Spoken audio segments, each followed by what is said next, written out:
ಎಲ್ರಿಗೂ ನಮಸ್ಕಾರ. ಇಂದಿನ ಸುಭಾಷಿತ: ಪ್ರಿಯವಾಕ್ಯ ಪ್ರದಾನೇನ ಸರ್ವೇ ತುಷ್ಯಂತಿ ಜಂತವಃ ತಸ್ಮಾತ್ ತದೇವ ವಕ್ತವ್ಯಂ ವಚನೇಕಾ ದರಿದ್ರತಾ. ಪ್ರಿಯವಾಕ್ಯ ಪ್ರದಾನೇನ, ಪ್ರಿಯವಾದಂತಹ ಮಾತುಗಳನ್ನು ಆಡೋದರಿಂದ ಸರ್ವೇ ಜಂತವಃ ತುಷ್ಯಂತಿ, ಎಲ್ಲ ಜೀವಿಗಳು ಸಂತೋಷವನ್ನು ಪಡ್ತವೆ. ತಸ್ಮಾತ್ ತದೇವ ವಕ್ತವ್ಯಂ, ಆದ್ದರಿಂದ ಅದನ್ನೇ ಮಾತಾಡಬೇಕು, ಅಂದರೆ ಪ್ರಿಯವಾದ ಮಾತುಗಳನ್ನೇ ಆಡಬೇಕು. ಮಾತಿಗೆ ಬಡತನ ಆದರೂ ಏನಿದೆ? ವಚನೇಕಾ ದರಿದ್ರತಾ. ಮಾತು ಪ್ರತಿಯೊಬ್ಬರಿಗೂ ಕೂಡ ಭಗವಂತ ಕೊಟ್ಟಿರತಕ್ಕಂತಹ ಒಂದು ವರ. ಸಕಲ ಪ್ರಾಣಿಗಳಿಗೂ ಕೂಡ ಮಾತನಾಡತಕ್ಕಂತಹ ಶಕ್ತಿ ಸಕಲ ಪ್ರಾಣಿಗಳಲ್ಲಿ ಮಾತನಾಡತಕ್ಕಂತಹ ಶಕ್ತಿ ಇರುವಂತಹದ್ದು ಮನುಷ್ಯನಿಗೆ ಮಾತ್ರ. ಆದ್ದರಿಂದ ವಾಚಂ ಧೇನು ಮುಪಾಸೀತ ಅಂತ ಹೇಳ್ತಾರೆ.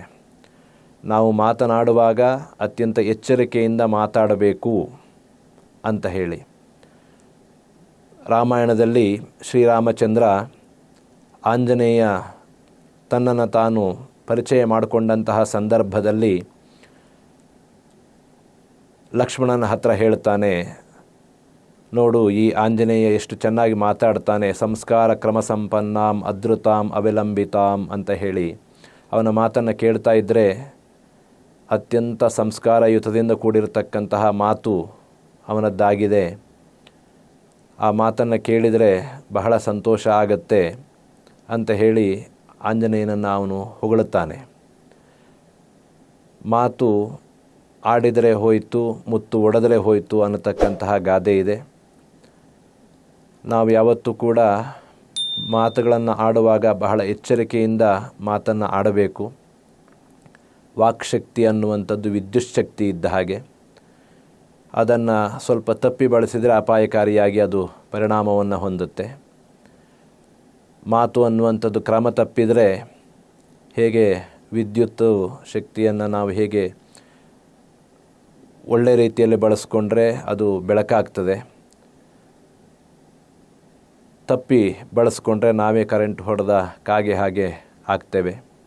ಆದ್ದರಿಂದ ಕ್ರಮವರಿತು ಮಾತನ್ನು ನಾವು ಬಳಸಬೇಕು. ಮಾತು ಬಲ್ಲವನಿಗೆ ಜಗಳವಿಲ್ಲ, ಊಟ ಬಲ್ಲವನಿಗೆ ರೋಗವಿಲ್ಲ ಅನ್ನತಕ್ಕಂತಹ ಗಾದೆ ಇದೆ. ಹಾಗೆ ಮನುಷ್ಯ ಮಾತನ್ನು ಆಡುವಾಗ ಅತ್ಯಂತ ಸಂತೋಷಕರವಾಗಿರತಕ್ಕಂತಹ ಮಾತುಗಳನ್ನು ಆಡಬೇಕು. ಹಾಗಂತ ಸುಳ್ಳು ಮಾತುಗಳನ್ನು ಹೇಳಿ, ಬಣ್ಣ ಬಣ್ಣದ ಮಾತುಗಳನ್ನು ಹೇಳಿ ಇನ್ನೊಬ್ಬರಿಗೆ ಮೋಸವನ್ನು ಮಾಡತಕ್ಕಂತಹ ಸ್ವಭಾವವನ್ನು ರೂಢಿಸಿಕೊಳ್ಳಬಾರ್ದು.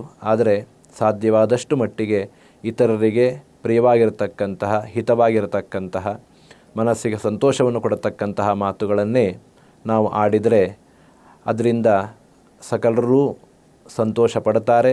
ಹಾಗೆ ನಾವು ಕೂಡ ಬಹಳ ಸಂತೋಷದಲ್ಲಿ ಇರಬಹುದು. ಅದರ ಜೊತೆಗೆ ನಮ್ಮನ್ನು ಪ್ರೀತಿಸುವಂಥ ಜನಗಳ ಸಂಖ್ಯೆ ಅನ್ನುವಂಥದ್ದು ಕೂಡ ಹೆಚ್ಚಾಗ್ತದೆ. ಅದರಿಂದ ಮಾತು ಅನ್ನುವಂತಹದ್ದು ತಾಯಿ ಇದ್ದ ಹಾಗೆ, ಮಾತಿನಿಂದಲೇ ಸ್ವರ್ಗ, ಮಾತಿನಿಂದಲೇ ನರಕ ಅನ್ನತಕ್ಕಂತಹ ಗಾದೆ ಹೇಗಿದೆಯೋ ಹಾಗೆ ಮಾತನ್ನು ತಿಳಿದು ಮನುಷ್ಯ ಬಳಸಬೇಕು ಅನ್ನುವಂಥದ್ದೇ ಈ ಸುಭಾಷಿತದ ಅರ್ಥ. ನಮಸ್ಕಾರ.